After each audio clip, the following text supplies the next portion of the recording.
CISOs still don't have a blank check, right?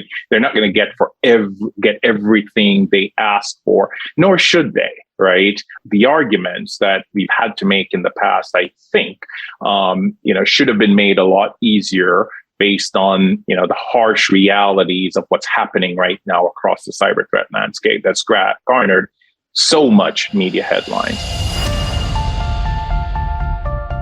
This is a Security Weekly production. Security Weekly is a resource of Cyber Risk Alliance.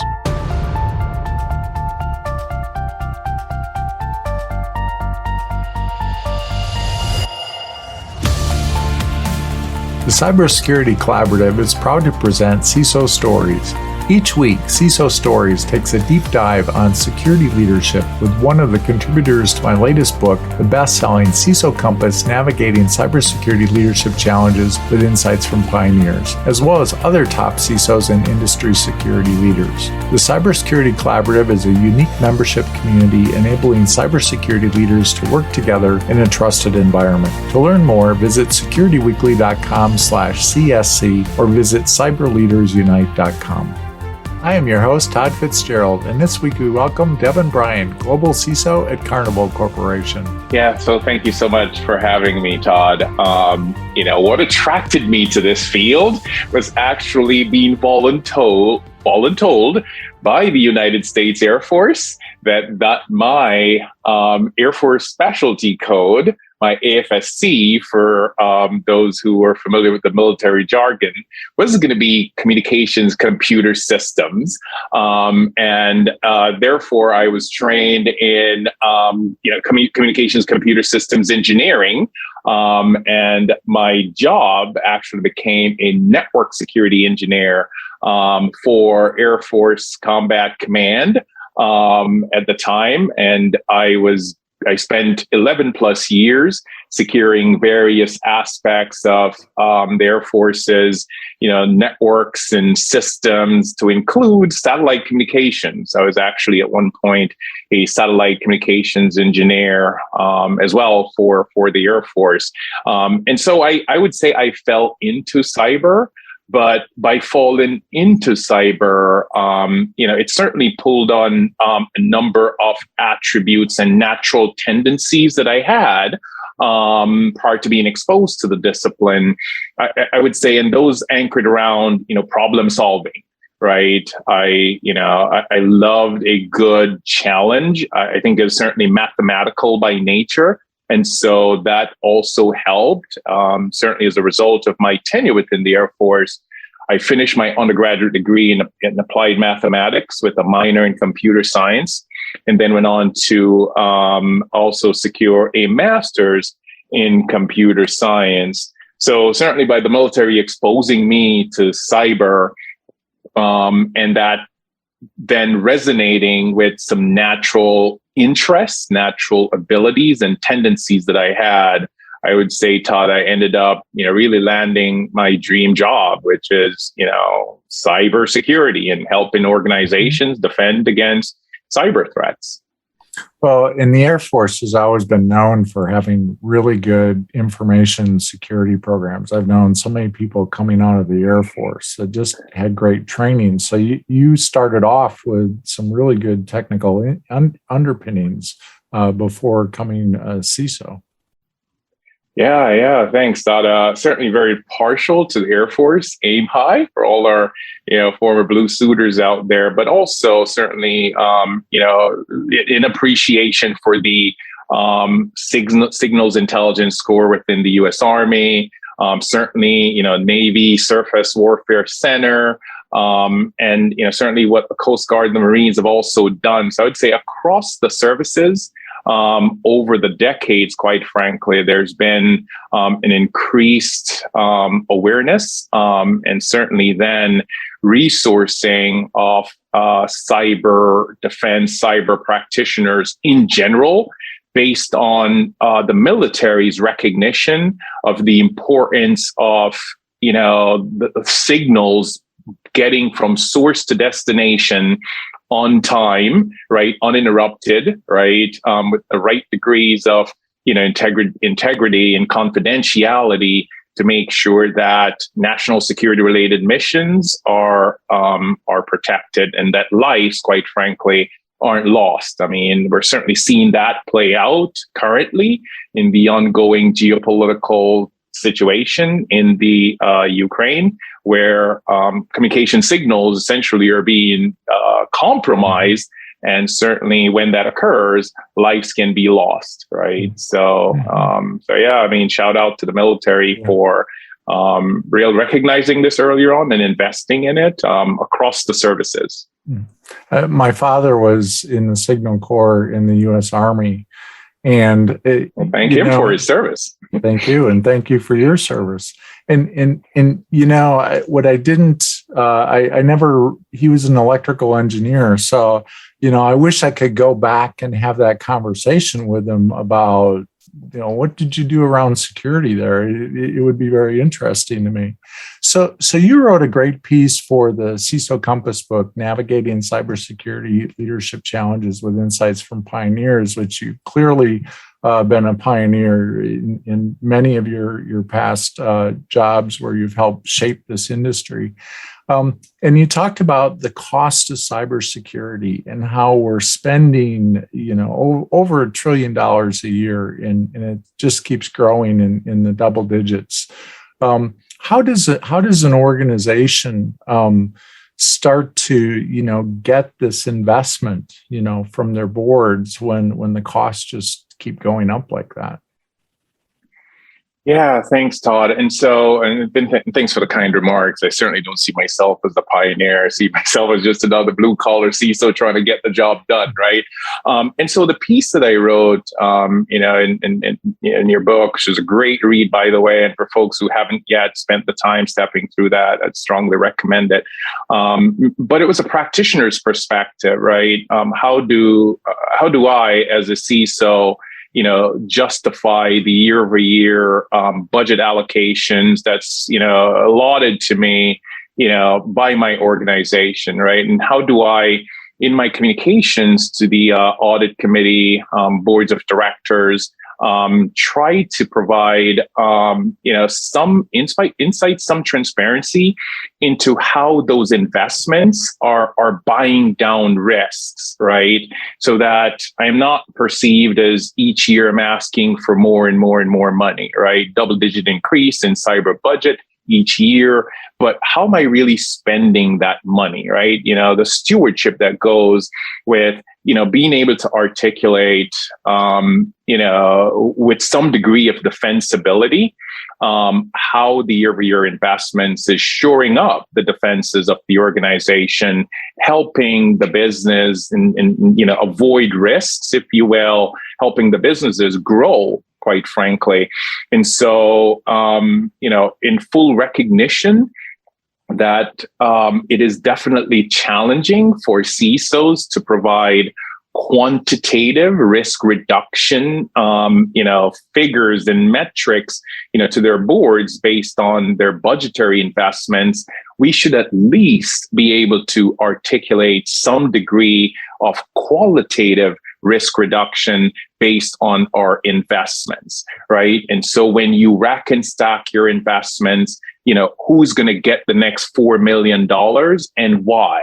Which investment, you know, will you be spending that $4 million on, and why is that necessary? I think, you know, as cybersecurity executives reporting into boards with fiduciary responsibilities, we have to be able to articulate, you know, that value prop, right? You know, what are they getting from, you know, not just that $4 million investment, but, you know, the, you know, 10% plus increase that we tend to ask for each year as CISOs to our budget, right? And so the piece I wrote, Todd, was, you know, again, my perception, my perspective,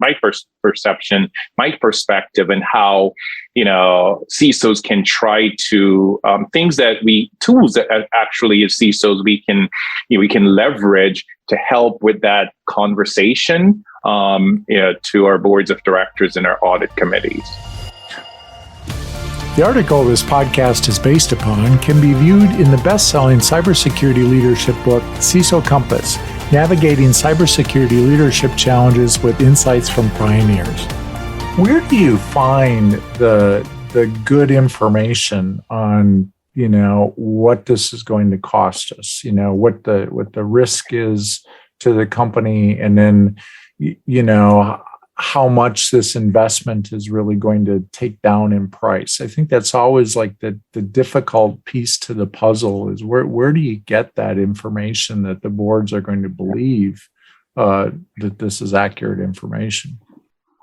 Yeah, I would like to say that my undergraduate in applied mathematics served me well in that regard, but quite frankly, it doesn't, right? There's a lot more art to it than science, right? And perhaps that in and of itself and by itself underscores one of our challenges in our discipline, right? How do we get to the quantification, defensible quantification, using, proven statistical models, right? And perhaps, quite frankly, Todd, that might be chasing a pipe dream. I mean, there are very differing schools of thoughts out there on how do you really quantify cybersecurity risks, right? And we're seeing that play out right now with cyber insurance, because a lot of cyber insurance is about quantifying cyber risk, right? But from a practitioner's perspective, as I said, there's a lot more art to it than science. But CISOs really have to lean on their teams, lean on their colleagues, right? As well, there's so much I learned from crowdsourcing information from my fellow practitioners, right? In our CISO circles, are you tackling X? Are you tackling Y? But also, certainly, paying attention to what's happening across your organization. There are always going to be, contextual data, contextual inputs that certainly, should inform, your budgetary and your budgetary prioritization processes.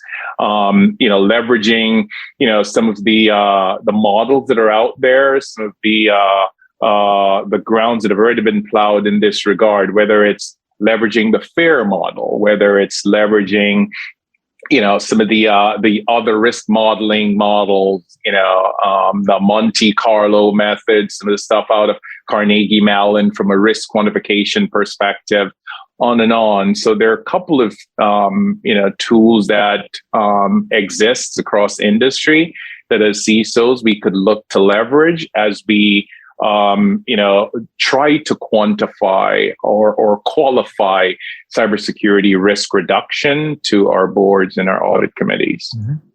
Yeah, you mentioned the FAIR model, which is very intensive, and we actually have Jack Jones on another CISO Stories podcast. If people want to learn more about that, he goes into the depth on the FAIR model itself. I like something that you said that I never really thought about before, which is that in IT, we tend to look at how do we increase productivity, how do we increase the effectiveness of our organization, reducing costs, but the biggest growth factor that we have to deal with is the growth of cybercrime.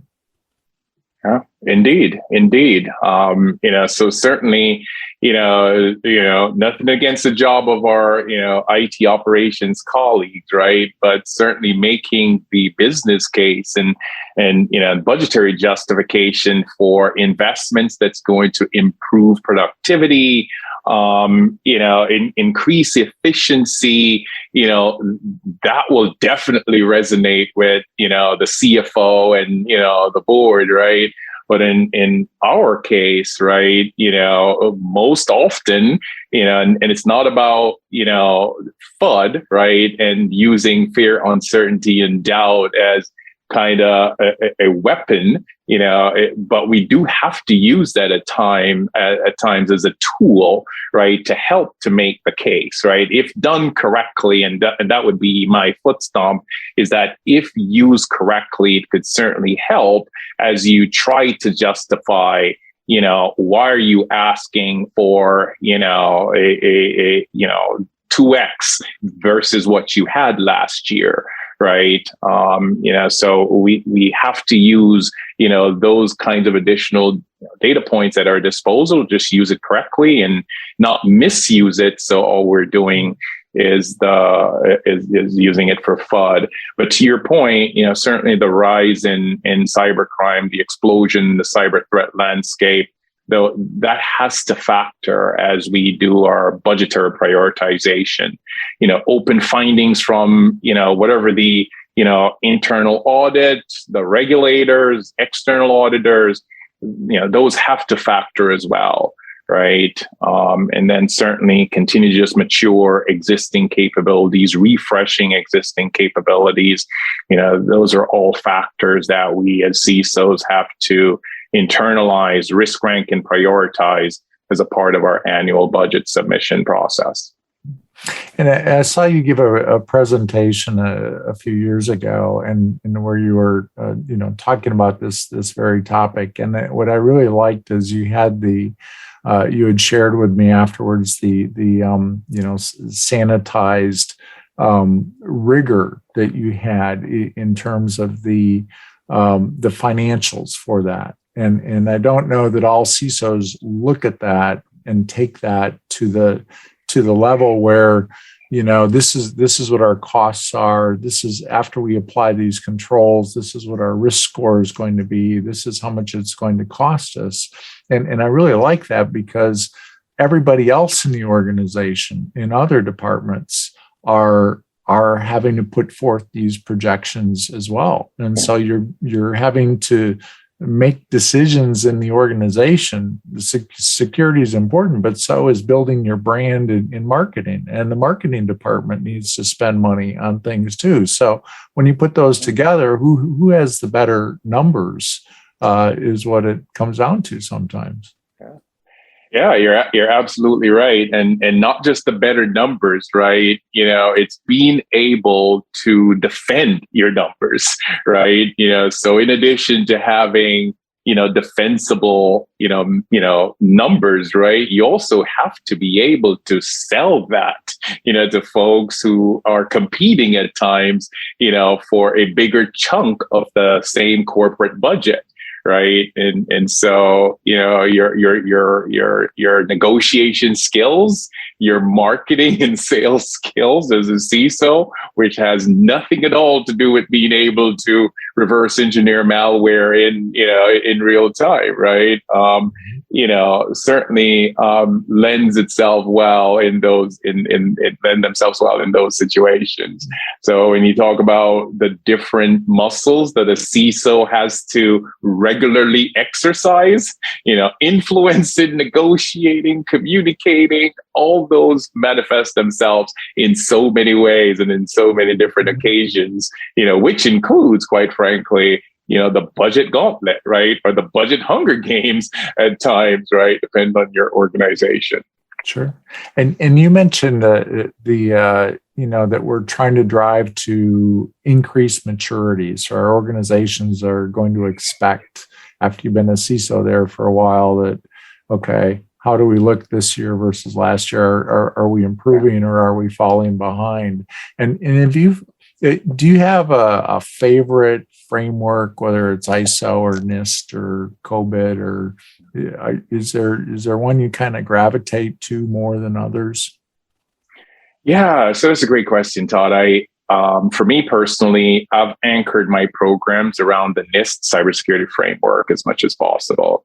I think there's a lot of great work that NIST did in developing that framework, and certainly that framework has direct traceability to many of the other frameworks, right? So, but I've found that the NIST CSF, certainly it's a lot easier I have found that, it's a lot easier for the various boards that I've had to report into to consume and digest and make sense of, identify, protect, detect, respond, recover, right? They hear it enough that they almost can speak it themselves, right? And that's when it's resonating, right?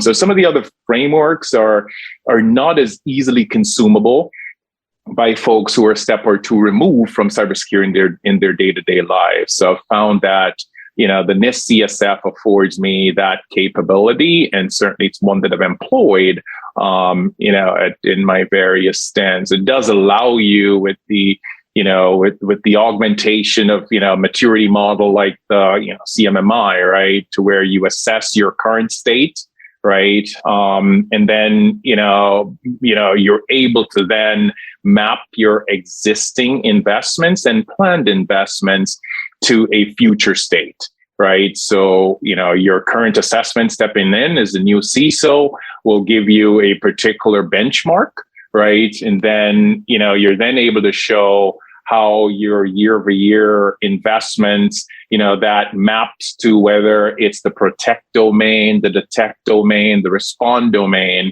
will materially improve your current state to your desired target state based on the corporate risk appetite of your organization, right? So definitely, and also you could pull in external benchmarks as well, right? How do you rack and stack against industries in, other organizations in your industry, similar size, market cap, all that. So there are multiple uses from using the NIST CSF to anchor around as your management framework. Yeah, and I know the Cyber Risk Alliance is tracking things along those different spends and what are the directions? Are people spending more in that prevent bucket, or are they in the detection bucket? And those things shift. They clearly shift over time. I'm curious. We've gone through this pandemic. And we're still in the pandemic, although I think it feels to a lot of people that the pandemic is over, but it's not over yet. And how do we, as organizations are coming back online, I guess, and now we're fighting for security dollars, but organizations have had to make a lot of business decisions, and that they're trying to play catch up in a sense. How does the CISO, put their programs forward, keeping in mind that environment where there's a lot of cost pressures on all of us?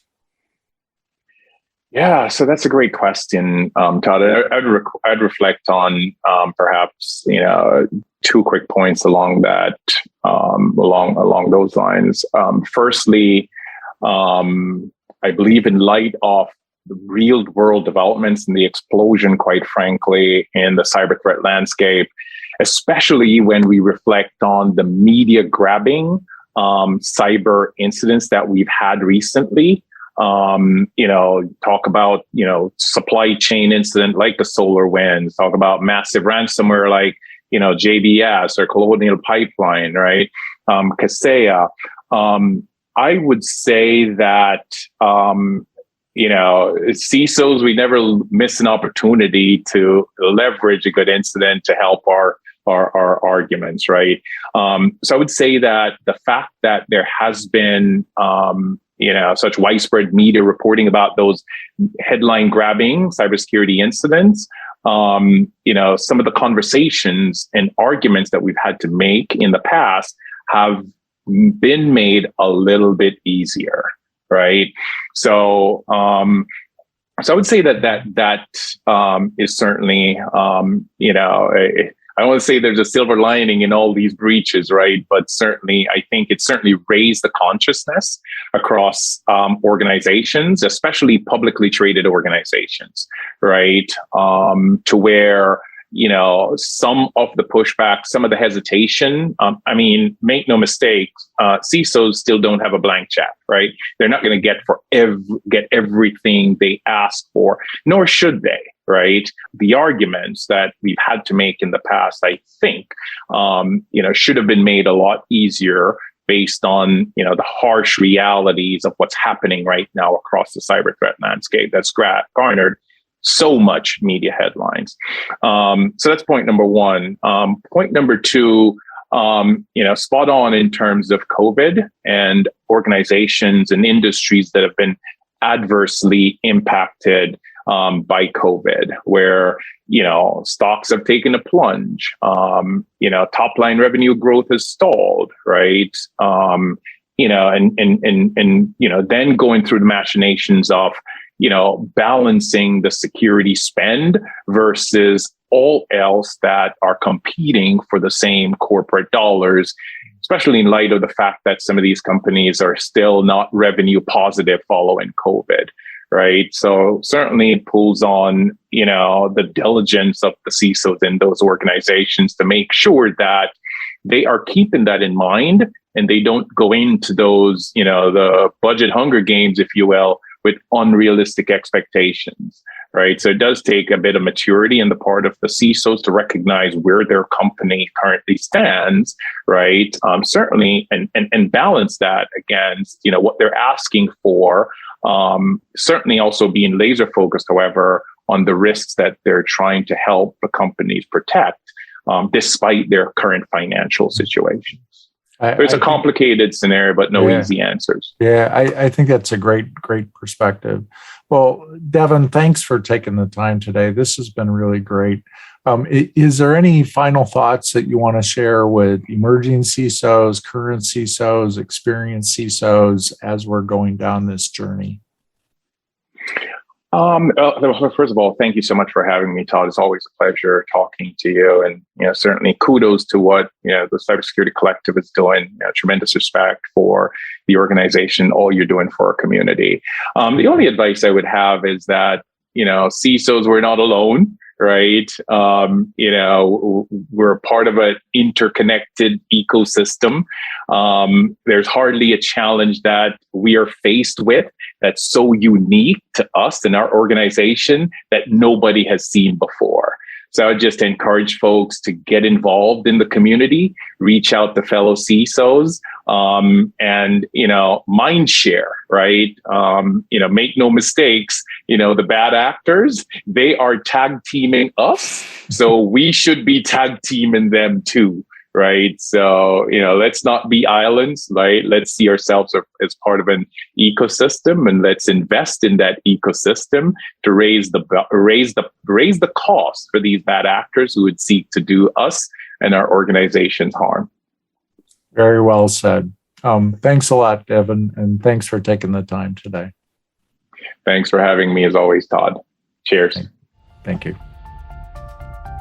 Visit more CISO Stories podcasts on securityweekly.com, where you will find an index to prior episodes. The Cybersecurity Collaborative is a unique membership community enabling cybersecurity leaders to work together in a trusted environment. To learn more, visit securityweekly.com/CSC or visit cyberleadersunite.com.